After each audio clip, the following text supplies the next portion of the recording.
Good morning students, कैसे हैं आप सब। आशा है कि आप सभी स्वस्थ होंगे और मन लगाकर पढ़ रहे होंगे। तो आज का हमारा जो टॉपिक है वो है विशेषण। विशेषण हम पिछली कक्षा में पढ़ चुके हैं। विशेषण की अभी तक हमने परिभाषा, उदाहरण और उसके 3 भेदों के बारे में जाना है। आज हम विशेषण के अंतिम भेद को जानेंगे। उससे पहले हम पिछली कक्षा में पढ़ी हुई बातों को दोहरा लेते हैं और उसके बाद ही आज की कक्षा शुरू करते हैं। तो अब तक हमने जाना कि जो शब्द संज्ञा या सर्वनाम की विशेषता बताते हैं उन्हें हम विशेषण कहते हैं। यानी कि अगर आपका वाक्य है मोहन अच्छा लड़का है, तो इस वाक्य में आपका मोहन तो संज्ञा है और उसके बारे में हमें पता चल रहा है अच्छा। तो अच्छा शब्द उसकी विशेषता बतला रहा है, इसलिए विशेषता बताने वाले शब्द विशेषण कहलाते हैं। ठीक है, तो अच्छा शब्द आपका हुआ विशेषण। यानी कि जो शब्द विशेषता बताता है वो कहलाता है विशेषण, और जिनकी विशेषता बताई जाती है या फिर जिसके बारे में हमें पता चल रहा होता है वो कहलाता है आपका विशेष्य।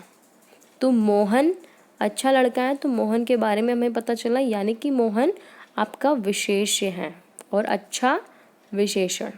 ठीक है, यहाँ पे और भी उदाहरण है विशेषण के।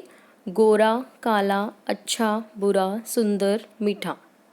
एक उदाहरण और भी है, आसमान का रंग नीला है। इसमें नीला तो विशेषण है और आकाश विशेष्य है। आकाश कह लीजिए, आसमान, दोनों ही आपके जो शब्द हैं वो विशेष्य हैं क्योंकि इनके बारे में पता चल रहा है, इनकी विशेषता पता चल रही है। विशेषण के 4 भेद हैं, गुणवाचक विशेषण, परिमाणवाचक विशेषण, संख्यावाचक विशेषण, संकेतवाचक या फिर सार्वनामिक विशेषण। आज हम संकेतवाचक या फिर सार्वनामिक विशेषण को पढ़ेंगे। तो चलिए शुरू करते हैं आज की कक्षा। सार्वनामिक विशेषण की परिभाषा। जो सर्वनाम शब्द संज्ञा शब्दों की विशेषता बताते हैं या फिर उनकी ओर इशारा या संकेत करके प्रयोग में लिए जाते हैं वे शब्द आपके कहलाते हैं सार्वनामिक या फिर संकेतवाचक विशेषण। वाक्य को पढ़िए। यह लड़का कल कक्षा में आया था। तो यहाँ पे जो लड़का है वो तो संज्ञा शब्द है और इस संज्ञा शब्द की ओर संकेत किया जा रहा है यानी इशारा किया जा रहा है, तो यह शब्द आपका बनेगा संकेतवाचक विशेषण। ठीक है, इस पूरे वाक्य में यह शब्द से ही हमें इसकी ओर संकेत मिल रहा है, लड़के की ओर, कि यह लड़का कल कक्षा में आया था, इसीलिए आपका ये सार्वनामिक विशेषण कहलाएगा। कुछ और उदाहरण भी है। वह आदमी व्यवहार से कुशल है। तो यहाँ पे आदमी संज्ञा है और वह लगा के उसकी ओर संकेत किया गया, इसलिए वह शब्द भी आपका संकेतवाचक विशेषण है। कौन छात्र मेरा काम करेगा। कौन, हम जिसकी ओर संकेत कर रहे हैं वो है कौन, तो यहाँ पे आपका कौन शब्द भी संकेतवाचक या फिर सार्वनामिक विशेषण कहलाएगा। ठीक है, तो यहाँ पे आपके जो अपने सर्वनाम पढ़े थे पिछली कक्षा में, तो यहाँ पे आपके जो सर्वनाम हैं उसमें पुरुषवाचक और निजवाचक को छोड़कर बाकी सभी जो आपके सर्वनाम के भेद है वो इनमें प्रयोग में लिए जाते हैं और इन्हीं शब्दों को हम संकेतवाचक विशेषण में लेते हैं। जैसे कि निजवाचक का है यह मूर्ति, ये मूर्ति, वह मूर्ति, वे मूर्तियाँ। तो यह, ये, वह, वे, ये सभी शब्द आपके संकेत कर रहे हैं, यानी कि ये आपके कहलाएंगे संकेतवाचक विशेषण। अब अनिश्चयवाचक का कोई, कुछ, ये भी आपका सार्वनामिक विशेषण है। कौन, क्या, ये भी आपका सार्वनामिक विशेषण है, क्योंकि बताया गया इसमें कि सर्वनाम की पुरुषवाचक और निजवाचक को छोड़कर बाकी सभी आपके जो भेद है और उनके जो शब्द प्रयोग में ले जाते हैं वो आपके सार्वनामिक विशेषण है। संबंधवाचक से देखिए जो, तो जो शब्द भी आपका सार्वनामिक विशेषण है, इसे हम संकेतवाचक विशेषण भी कहते हैं। अब देखिए विशेषण की कुछ अवस्थाएं होती, जैसे आप इंग्लिश में पढ़ते हैं डिग्री, जैसे स्मॉल, स्मॉलर, स्मॉलेस्ट, उसी तरीके से आपकी कुछ हिंदी में भी शब्द होते हैं जिनको हम 3 भागों में बांटते हैं तुलना करने के लिए, कंपेयर करने के लिए।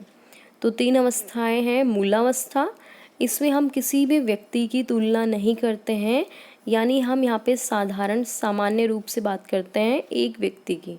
उत्तरावस्था में हम 2 व्यक्तियों की तुलना करते हैं आपस में।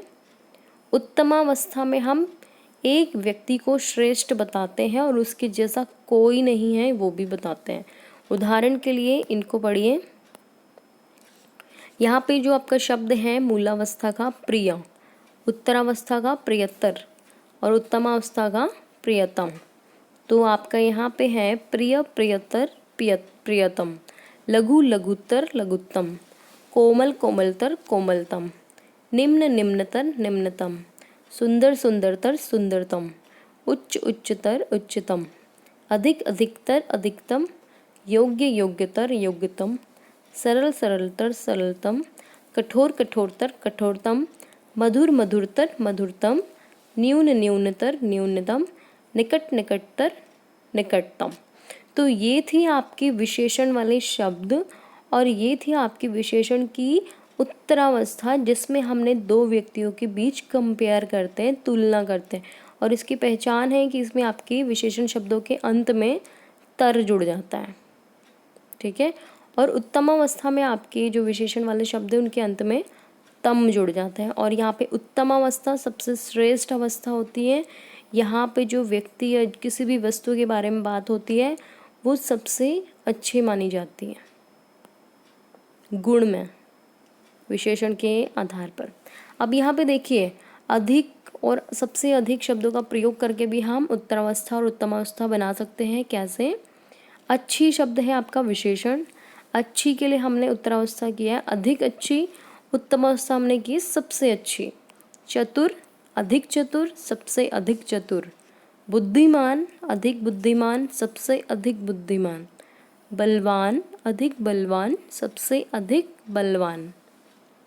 ठीक है, तो चलिए देखते हैं ये पढ़ाया गया आपको कितना समझ आया है। यहाँ पे कुछ वाक्य हैं, इन वाक्यों में आपने विशेषण शब्द को ढूंढना है और उसका भेद भी बताना है। जैसे कि आपका एक उदाहरण बता देती हूँ, यह पेन तानिया का है। पेन आपका संज्ञा शब्द है और इस संज्ञा शब्द की ओर इशारा या फिर संकेत किया जा रहा है यह शब्द के द्वारा। तो यह शब्द है आपका सार्वनामिक या फिर संकेतवाचक विशेषण, क्योंकि यह शब्द से ही आपका यहाँ पे संकेत किया जा रहा है। तो आपका जो विशेषण शब्द है वो है यह है और विशेषण के जो भेद है वो है आपका संकेतवाचक विशेषण। तो बच्चों आपका एक गृह कार्य है जो कि आपको स्वयं करना है, विशेषण शब्द ढूंढना है और उसका भेद का नाम भी लिखना है। अगली कक्षा में मिलेंगे नए टॉपिक के साथ, तब तक के लिए धन्यवाद।